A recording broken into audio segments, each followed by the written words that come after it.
Okay, Assalamualaikum and a very good morning, everyone. Um, so today we're not going to have our um, Google meeting.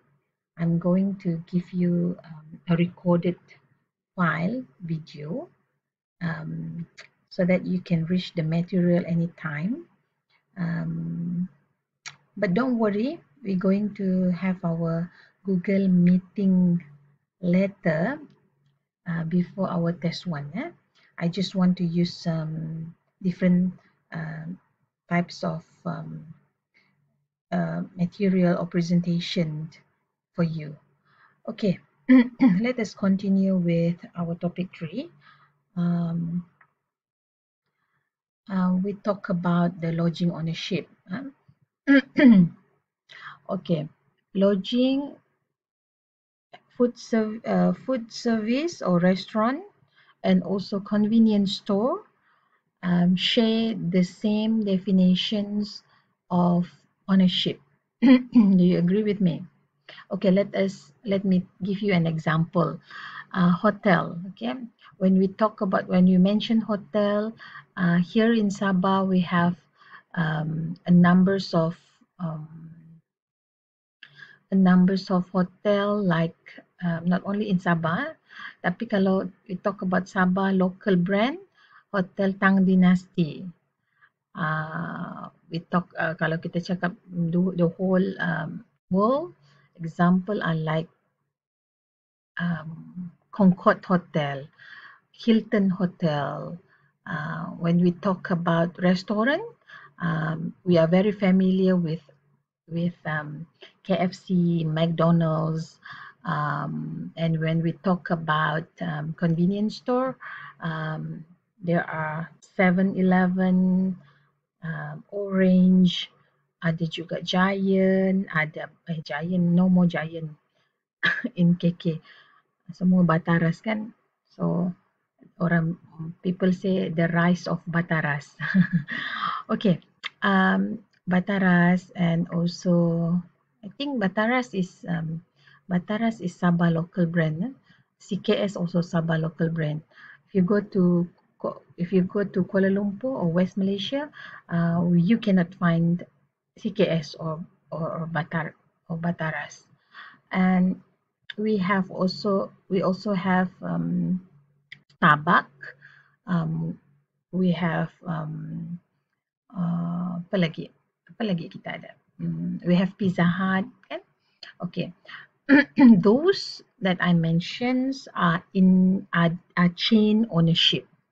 Chain ownership means a series or a group of establishment or businesses operated by the same company or owner.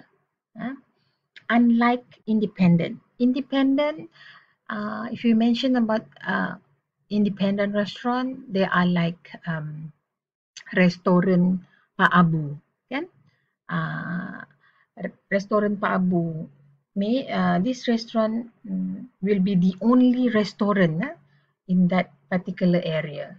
Tiada rangkaian lain lah. Maksudnya dia satu-satunya. So that is independent. Faham?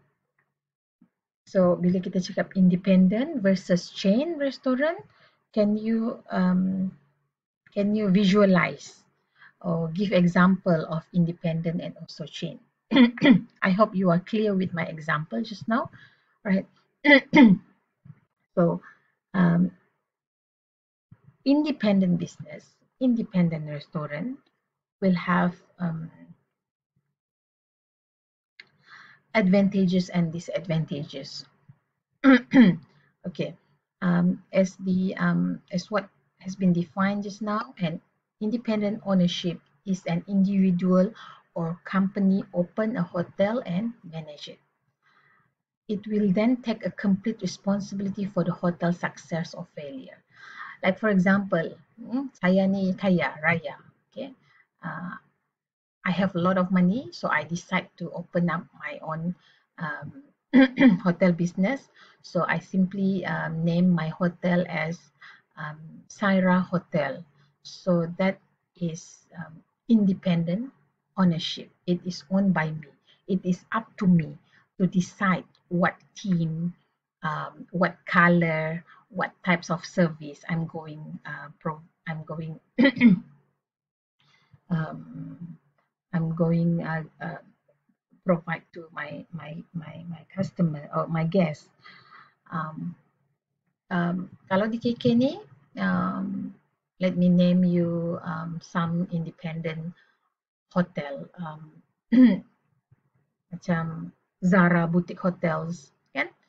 It is individually owned by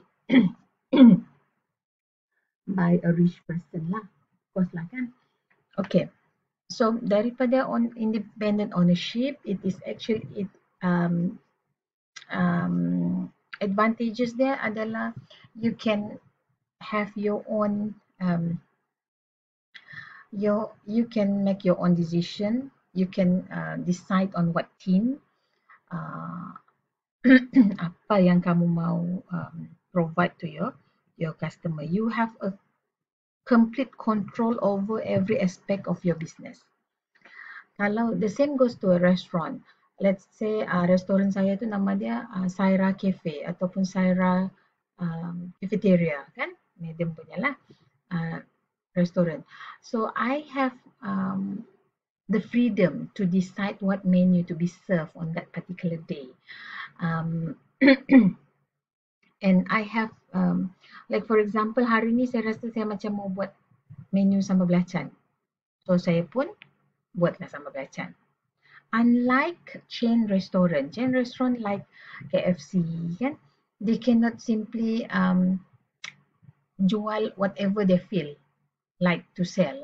Like for example, dia mau buatlah sambal belacan ni jual di KFC, tiada. Why? Because you are you have to follow whatever been set by the owner. Kalau macam independent ni, you bebas lah. You want to, you mau bagi menu apa, kan? Apa warna, apa types of service, faham? Okay.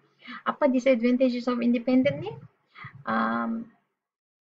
Of course, it's about financial. Okay. Because kamu seorang-seorang. In business, kalau sudah seorang-seorang, nobody can help you. You are the one who have to settle your financial challenges. Okay. At the same time, you have very limited advertising and sales budget. Sebab you single, promotion need to be done by you yourself. It is actually quite risky operation. Because if you fail to install a good system or incorrect implementation, then that's it. Unlike chain restaurant, they have their own SOP ataupun dia punya guideline sudah ditentukan, so you just follow. Kalau independent, sampai satu orang lah kalau susah, kan? Faham? So ada beza independent dan juga chain ownership. Kalau chain ownership,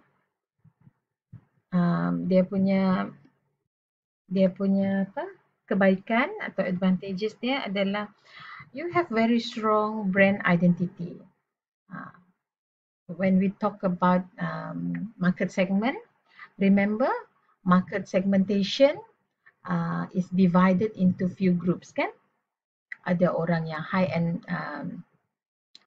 ada orang yang pendapatan dia tinggi, so they prefer to go to 5-star hotel.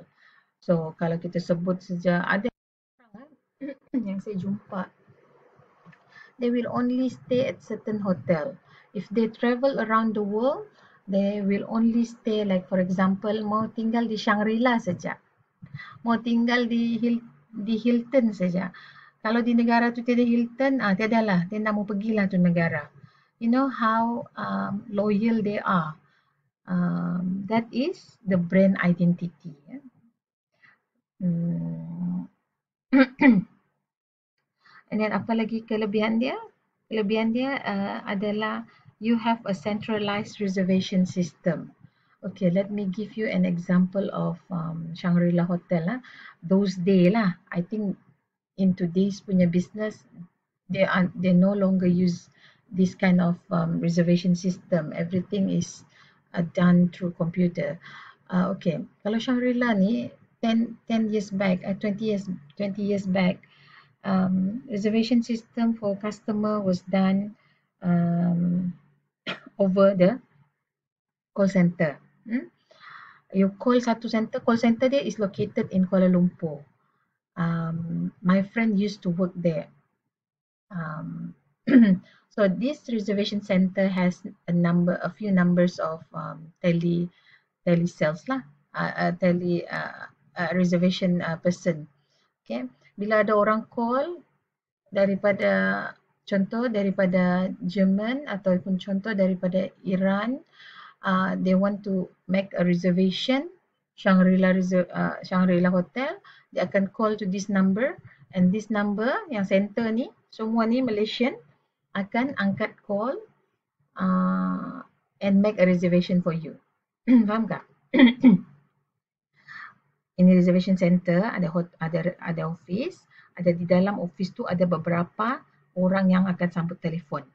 Okay, so let's say the call comes from Iran. So orang Iran ni akan call, dia cakap, okay, I would like to make a reservation to Shangri-La, dia mau stay di Hong Kong. Contoh So orang ni walaupun dia duduk di Malaysia, dia akan buatkan booking tu di Hong Kong tu untuk this caller. Faham? So bila dia buat ni booking ni, the best part is di dalam office tu ada Arab speaker, ada Chinese speaker. Bila orang Arab ni, orang Iran ni, dia mau buat reservation, dia nak pandai cakap English, dia akan transfer the call to the Arab speaker. So best kan? So this Arab speaker akan buatkan dia punya reservation, and this Iran ni, bila dia tanya, okay, how far is the hotel from the airport? So the system is very good. They store all the information in the all the information in the system lah. So orang Malaysia yang buatkan booking tu, dia akan check from the system. Okay, dia pun tak pernah pergi Hong Kong ni. Dia cakap, okay, it is about 25 minutes from the airport and it takes about $75. Dia sampai boleh bagi anggaran budget. Okay. Sama juga macam Hotel Hilton, Paris Hilton, Hotel Hilton. Hotel Hilton tu was owned by Conrad Hilton. Dia punya cucu ni adalah Paris Hilton. Nampak chain ni? Chain ni dia bermula daripada individual. Si Conrad Hilton ni dia buat hotel dulu, and then satu orang. Lepas tu baru dia kembangkan menjadi chain. Bila bisnes dia tu berjaya di mana tu, di New Mexico, US, ada orang-orang kaya yang lain cakap, Hilton, okay, bagilah saya pun maulah buka hotel macam kau punya hotel. Kenapa dia mau buka dia ni hotel yang sama macam tu punya business? Kerana sudah ada nama, easy for them to do the marketing. Orang sudah tahu, okay, Hilton macam ni, dia provide 5-star service, 5-star facilities. So investor akan cakap dengan ni. Okay, kejap habis sudah, nanti saya sambung sekejap. Ini file number 1